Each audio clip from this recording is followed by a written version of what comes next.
Assalamualaikum warahmatullahi wabarakatuh. Nama saya Putri Anggraini SPD. Saya berasal dari SMA Negeri 2 Tambang, Kabupaten Kampar, Provinsi Riau, yang mana saya calon guru penggerak angkatan 6. Saya akan membuat tugas 1.1.A.8 tentang koneksi antar materi, kesimpulan, dan refleksi modul 1.1. Baiklah, saya akan menjawab soal yang pertama. Yang saya percaya tentang murid dan pembelajaran di kelas sebelum mempelajari modul 1.1. Yang pertama, pembelajaran lebih berpusat kepada guru atau student center, sehingga peserta didik beranggapan bahwa seolah-olah satu-satunya sumber ilmu, baik pengetahuan maupun keterampilan, adalah guru mereka. Yang kedua, peserta didik kurang aktif di dalam pembelajaran. Yang ketiga, lebih mengutamakan kemampuan kognitif peserta didik.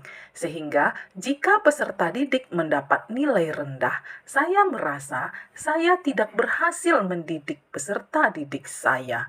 Yang keempat, kurangnya memahami karakteristik masing-masing peserta didik. Yang kelima, lebih cenderung menciptakan suasana kelas yang tertib, tenang, dan damai. Yang keenam, saya meyakini dengan memberikan hukuman dan tindakan tegas akan merubah perilaku murid saya. Baiklah, saya akan menjawab soal yang kedua, yang berubah dari pemikiran atau perilaku saya setelah mempelajari modul 1.1 adalah: yang pertama, saya akan melakukan pembelajaran yang berpusat pada peserta didik atau student center. Yang kedua, sebagai guru, kita menuntun dengan sepenuh hati peserta didik untuk mencapai tujuan pembelajaran, dan biarlah mereka menangkap materi sesuai karakter mereka masing-masing. Yang ketiga, pendidikan dan kebudayaan merupakan dua hal yang tidak dapat dipisahkan.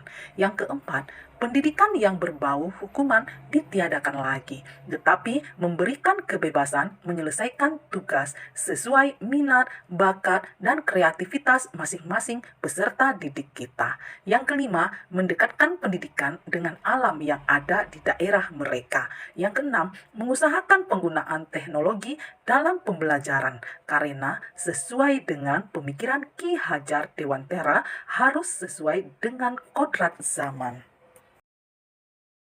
Baiklah, saya akan menjawab soal yang ketiga, yang dapat segera saya terapkan lebih baik agar suasana kelas mencerminkan pemikiran Ki Hajar Dewantara.